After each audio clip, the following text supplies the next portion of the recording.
Some say clowns, some say haunted buildings, but for me it's a doll. Why do dolls hold such fear to people? They have been the centerpiece in many of modern scary movies. They're said to hold curses, bad luck, even evil spirits. One doll that sticks out for me is Mandy.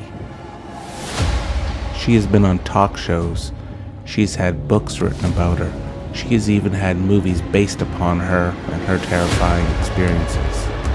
This isn't the first time I've investigated this doll, this is in fact the second. The first time left me speechless and a whole new respect for haunted artifacts. In our first scene, Do Not Blink, this evidence is absolutely amazing. I will repeat it 4 times. Hint, watch Sandra's hair. While Sandra was doing a session in German, she did not feel nor realize something had touched her hair. Hallo, ich bin Sandra von den Paranormal Roadtrippers, hier mit Mike in Quesnel, mit Miranda. Es ist eine geistliche Puppe und wir wollten mal sehen, ob sie mit uns reden. I'll show this evidence again 4 more times. Could this have been Mandy letting her know that she's here? We don't know. This was basically our only evidence of the investigation, but it is in fact some of the best evidence we have ever captured. Next, we speak to the City of Quesnel's Heritage and Museum Manager Elizabeth Hunter, where she shed some insights on Mandy's history. What can you tell us about Mandy? How did she arrive here?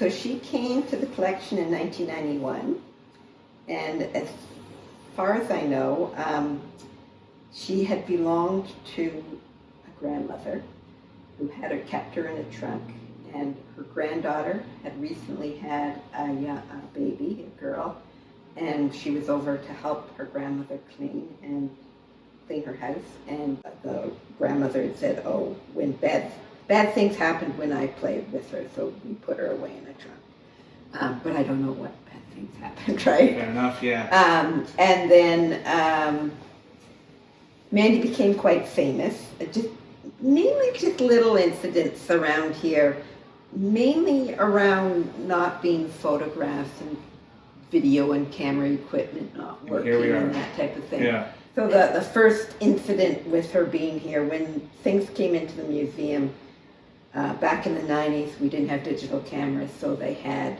a film camera, and everything that comes in, you catalog it and you photograph it. So part of the accessioning process, they photographed her and then they had a dark room here, and so it took a while before they filled up the film and developed it. And she left Mandy in the dark room overnight after she developed the pictures, because you obviously had to hang them up to dry. And when she came in the next morning, it was as if there'd been a poltergeist in the place. A child had had a temper tantrum, is the way they've told the story. The museum was contacted to take Mandy to New York to appear on the Montel Williams show. Wow. And they featured Sylvia Brown, the psychic. Sylvia Brown's take on Mandy was, that she's not haunted. She said that the doll had belonged to a set of twins, and they had polio and died of polio, and the doll was with them as they were ill, and the mother's grief got implanted in the doll. So this is the energy that people are feeling when they look at Mandy. So the Paranormal Road Trippers are in Quesnel, British Columbia, and we have an awesome opportunity to investigate Mandy the Haunted Doll in this closed museum. There are some construction workers up front, which you may hear on the background audio, but other than that, it's just us locked in the museum with this doll. I first investigated her in 2015, where I had a really scary experience of trancing out and walking towards the highway and not remembering it. There's been a lot of stories, as we heard from Elizabeth, around this doll, a lot of folklore especially. Now, what we have set up are these paranormal tripwires, kind of looks like glorified Christmas lights, EMF detectors on all these purple lights, so if there's a spike in activity, they change colors. We also have the EDI Plus set up back here, and I'm rolling audio. So Mandy, or Miranda, can you give us a sign that you know we're here?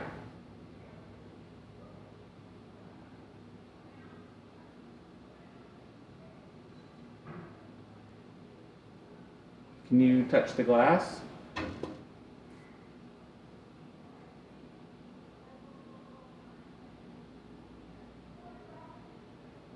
We also invite any other spirits to come and have a chat with us.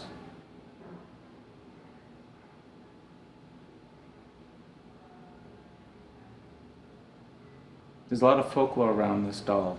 I've heard through word of mouth that it has German origins. I've heard through word of mouth and wives' tales from Google that it was found in an abandoned house, but we heard from the curator that it was donated in 1991. So there's so much mystery behind her. Where was she before 91? Where was she in the 1900s? What was her name previously? Because the name Miranda actually comes from the daughter of the women who brought her in. So what was Mandy's real name? Who owned her? What sort of energy imprint does she have? Is she even haunted? Can you touch one of these lights to acknowledge you're here?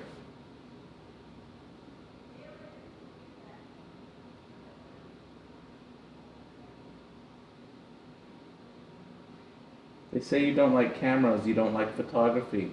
What if Sandra takes your photo right now? Can we take your photo?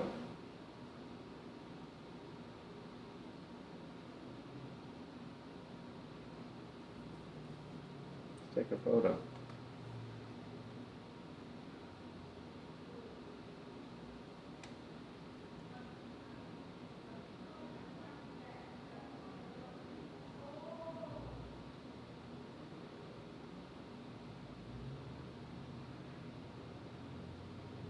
Thank you.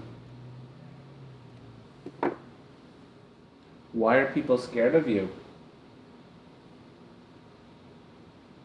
Why do people think bad things happen with you?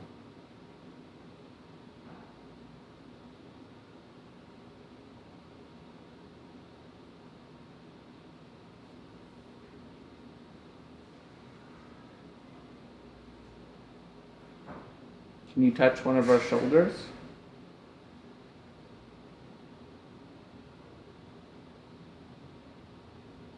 Can you knock on the glass? Better yet, let's play the game of making these change colors. I bet you have the power to do that. We don't. What's the name of one of your previous owners?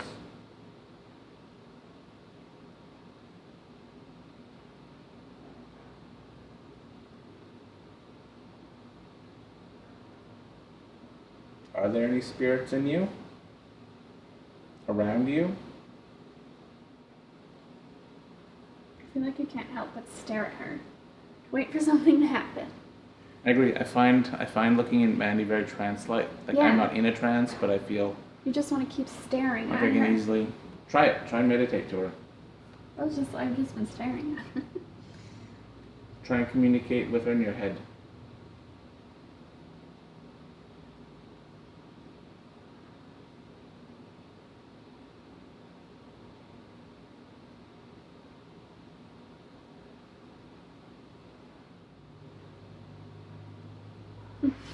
Anything? Let's use.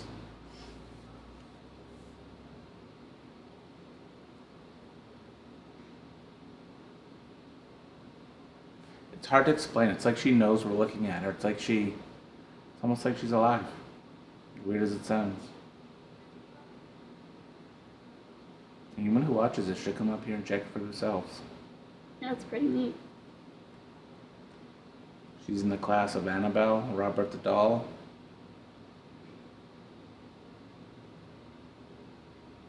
I wish we could open it.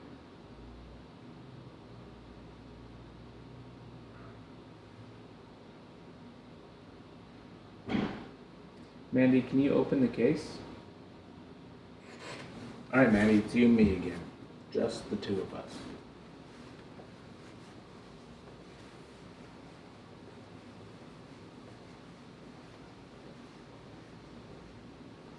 Do you hold the power to trance people?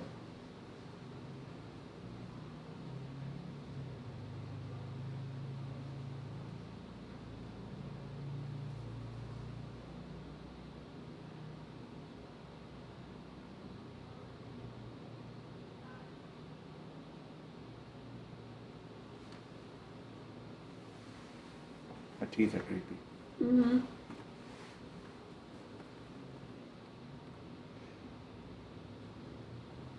Is there anybody in there?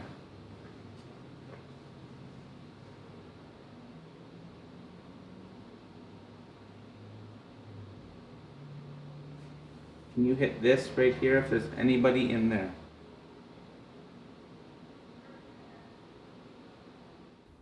As we continued our investigation, we did not get any evidence. We used an array of audio recorders, proximity sensors, EMF detectors, and we even pulled out a spirit box. Nothing. The only evidence captured on this date was when Sandra's hair was moved by some sort of force. We will be back, as I don't feel we are done with this doll.